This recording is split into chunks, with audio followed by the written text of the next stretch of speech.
What's up, everybody? Welcome back to Keto Rewind. I am Jess. Thanks for clicking on today's video. I've got a short and sweet video for you today. It is week 3 of our New Year Better Me Weight Loss Challenge that we're doing on this channel. Or for those of you that may be just joining us, I'm doing a 90-day challenge where I break it up into 3 parts. So the first 30 days we're focusing on nutrition, and there'll be a new segment for the month 2, and there'll be another third of emphasis for month 3. But right now we're only focusing on nutrition above anything else. That is literally the challenge this month, is conquering our nutrition. So we're in week 3, and that means I have a weigh-in for you today and also some before and after pictures. And then when we're done with that, we're gonna do a yummy recipe that has only 3 ingredients. So what do you say we get this video started? And real quick, I do want to thank the sponsor of today's video, Element. Element electrolytes have been my absolute favorite electrolytes out of all the brands. I've been using electrolytes for nearly 2/3 of my keto journey, or since I've switched from an American diet to a low-carb, high-protein lifestyle, because these have really been coming in clutch when it comes to keeping the hydration levels up, helping with intermittent fasting, helping with the overall just hunger and, annoying part of getting the water in. This gives me a reason to sip my water, specifically because of the science-backed ratio of electrolytes in each packet. So you're getting 1,000 milligrams of sodium, 200 milligrams of potassium, and 60 milligrams of magnesium in each packet. I pour 1 packet in my water. I sip on that either throughout my workout or while I'm fasting, and then the rest of the day I just refill my water jug as usual. And that helps me keep my hydration levels up, and it really makes a difference when it comes to, is that hunger? Those pangs that you get, is that hunger or am I just thirsty? Pretty much it eliminates that guesswork real quick when I'm staying hydrated. And another reason I love it is they are gluten-free, sugar-free, no artificial flavors, fillers, colors, all that jazz. They're just a delicious tasting electrolyte. My favorite is the watermelon. My husband loves the citrus. My kids love the orange. But you can get this free sample pack with any purchase using my special link down below. You can use my special link as many times as you want, but it's only available for us in the Keto Rewind community. But you can get this free sample pack and try all the flavors, and this way you know which one is your favorite. So head on over to drinkelement.com/Keto Rewind and get your free sample pack with any purchase. Thanks, Element, for sponsoring this video. Now let's jump into the weigh-in and some pictures. Alrighty, so when it comes to before and after pictures, it typically, you need to see like a 15 to 20 pound difference to really visually show up on pictures. But once you get that one picture, you can watch it just shrink and watch problem areas. Specifically, I feel like I always have armpit fat, back rolls, my belly, stuff like that. I watch those areas shrink when I take my weekly pictures. And it may not seem like there's a lot of a change at first, but when you compare like a week 1 and you've been consistent and you compare it to week 4, you can start to see those areas shrink. Now, obviously, there's no way to target one specific problem area on your body.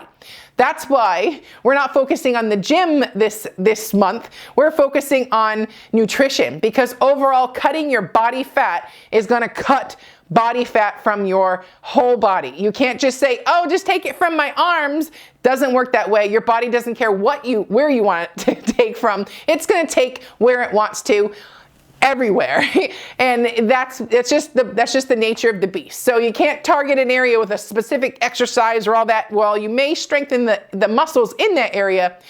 When you want to shrink your physique down, you have to target body fat. So that's why we're focusing on nutrition this first month, because above all, nutrition is what matters when you're trying to lose weight. Now, mind you, I've got a solid 50, 60 pounds to lose, and it's not going to happen overnight. But if I can convert my unhealthy habits into good healthy habits, find solutions for what I had an obstacle in front of me before, I'm more likely to succeed when it comes to the end goal, which is my goal weight. So when it comes to picking a goal weight, yeah, I guess you could just say, I want to weigh XYZ. But if you want a better, more accurate approach, maybe a less disappointing approach, I would avoid BMI charts and, whatever guess Susie is, in her body weight. I think you should go for a DEXA scan and get a true representation of what a healthy healthy goal weight would be for you, specifically because it's more accurate. For me, I typically carry higher lean mass than the average person, so those BMI charts are very far off from me. My last DEXA scan, I had 139 pounds of lean mass. So but according to a BMI chart for someone who's 5'8", they want me in like 135 to 140 pounds. Well, that would be like a nearly impossible goal weight for my body to achieve. I would literally have to have like 0% body fat for that, and that's completely not healthy and likely.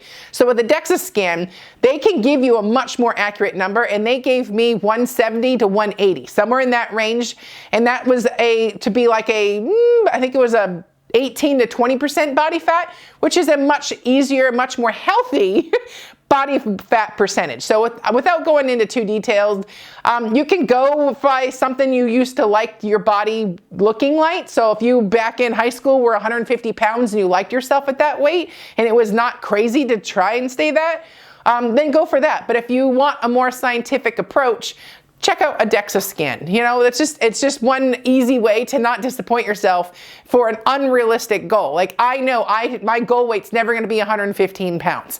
It can't be. I'm tall and I'm just built different, and we're all different, and that's why a chart is maybe a rule of thumb, but not the end all be all. So pick a much better or healthier, easier way. Just go get a DEXA scan or go to a gym, your local gym. They can help give you a much better, accurate number. So with that said, I started this challenge off on January 1st at 252 pounds. Today, I'm 243 pounds. 21 days later, so being that the first of the month happened in the middle of a week, it's not technically been 3 weeks, but I'm just, because of the way the calendar falls, we're gonna just call it 3 weeks. So with that said, I'm down 9 pounds, and I'm thrilled. I mean, we still have 10 days left in this month, and I'm already down 9 pounds. So things are going in the right direction. I feel really good. Week 3 is also that time where you start feeling real good. And you can feel the energy shift from that sluggish way of life or eating with more of processed foods. Because I will be the first to admit that last couple of weeks of December, although I live a keto and low carb lifestyle, we were not really dieting at all for like the last 3 weeks. There was all the holiday parties, every excuse in the book, all the stuff, all the celebrations, family were in town, and we were not sticking to keto. So it's just one of those things, whatever. So I was in that processed food funk, and that has worked itself out of my system, and I feel so much better. And just a simple change of diet changes so much. I feel like my skin's clearer. My moods are enhanced. I'm happier. I'm more focused. I'm not so scatterbrained. So, and I just feel good internally, and you can feel the difference when you're eating healthy. So, and it's inspiring, and it helps just make you want to stay consistent. So with that said, here's some before and after photos of week 1 versus week 3. My before picture was not the best. My husband took it of me. I typically use a tripod, so I kind of stick with that same angle. I don't like you can change angles and change the way things look. So I like to be consistent to show a better realistic change. So yeah, just keep that in mind. But there's week 1 versus week 3. All right, so with that said, I'm gonna continue doing more of the same this week, focusing on nutrition. I'm not eating a very processed diet. I'm very simple, hamburgers, chicken, some green vegetables, some healthy fats, eggs, tons of eggs, just very, very clean ingredients with a more total carb approach versus a net carb approach. This way I'm really dialing it back on cravings and just getting that back. And I can tell you, after almost 3 weeks now, the cravings just go away. As soon as you get consistent and you just take all that stuff out, you don't crave them anymore, and it's just so liberating. So it also keeps me consistent because I know how good I feel right now, and I know one hit of something that's from the standard American diet and I'll want it all over again, and I won't have the control and all that stuff. So it's just one of those cool things to experience when you have that shift and it's back to just feeling good, inspiring, and it makes you want to stay with it and fight for your health. Because at the end of the day, when you say, I'll do anything for my kids, will you change your life for your kids? You know, are you willing to give up what's hurting you and holding you back in life for your kids? Make that decision. And that's one thing that makes me mad, because I'm like, you got me there. You know, like I keep messing up. I keep going riding this roller coaster.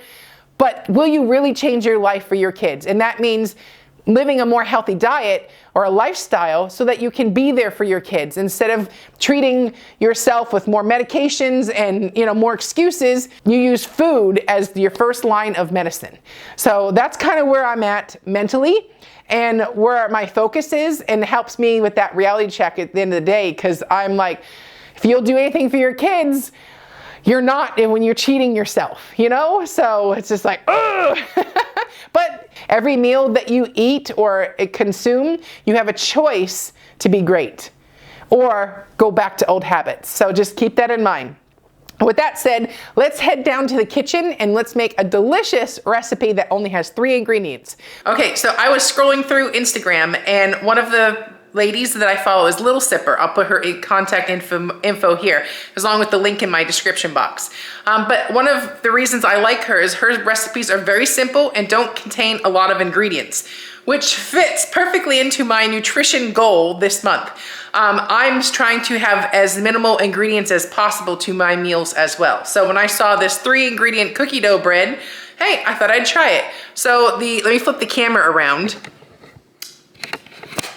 So this is the 3 ingredients. You're gonna need chocolate chips, eggs, and cashew butter. So I'm gonna pull my stand mixer out, and we're gonna whip up this bread and see if it's any good. Okay, so the first thing we're gonna do is add 4 eggs to the kitchen stand mixer.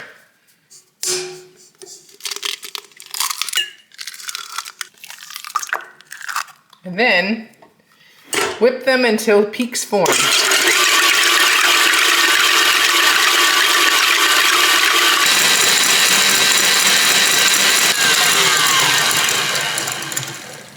All right, so at this point, we're just gonna add a cup of cashew butter.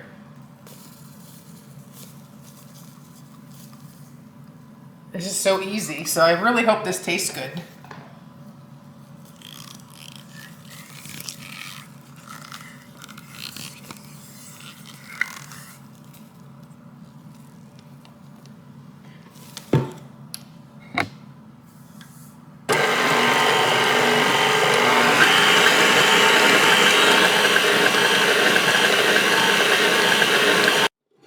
Okay, so now all I'm gonna do,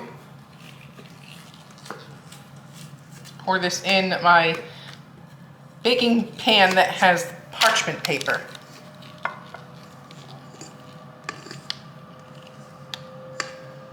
I've preheated the oven to 350 degrees as well. And then we're just gonna top it with chocolate chips. I'm just using the Lily's chocolate chips. They're sugar-free.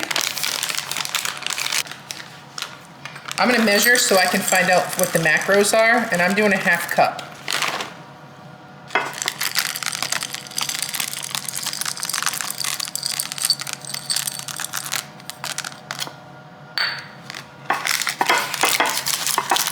All right, and there we have it. I'm gonna now bake it for 25 minutes, and I'll show you the finished product.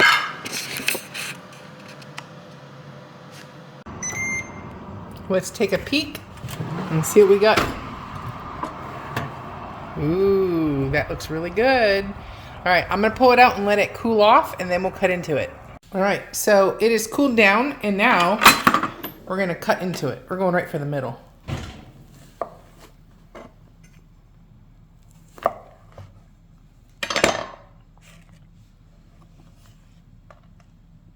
That's what it kind of looks like. And let's do a taste test. All right, here it goes.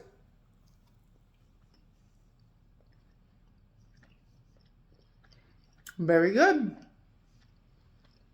You know what I like about it? It is sweet, but not too sweet that it would trigger cravings. It's like barely sweet. It's moist, it's delicious, and satisfying. So I'm gonna give this a solid 9 out of 10. Very, very good. So anyways, I'm gonna go edit this video, and I'll see you guys at the next one. Thanks Element for sponsoring this video. Order the free sample pack with any order with my link down below. I'm Jess, you're watching Keto Rewind. Bye! Too many days in the darkness without a glimpse of the light. Running tired and broken and scared, but I swear I'll never give up the fight. I see you broken and beat, head pulled down over your eyes. Every part of you wants to surrender, but darling, you were meant to survive.